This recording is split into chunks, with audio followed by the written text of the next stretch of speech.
Hello and welcome to the third installment of the Roofing Measuring Systems video tutorial series.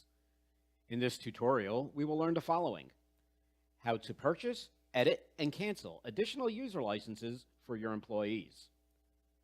From the main menu, click on the link labeled Manage Licenses. The page is divided into two sections. On the left-hand side, you could purchase additional user licenses by completing the short form. Add the user's name, email, and create a password.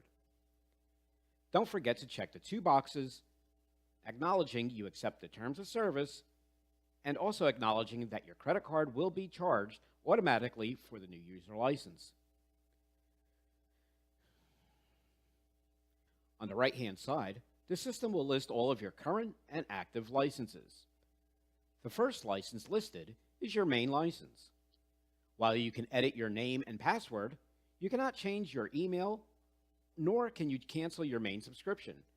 To cancel your account, contact support. User licenses can be edited and canceled by using the Edit User button.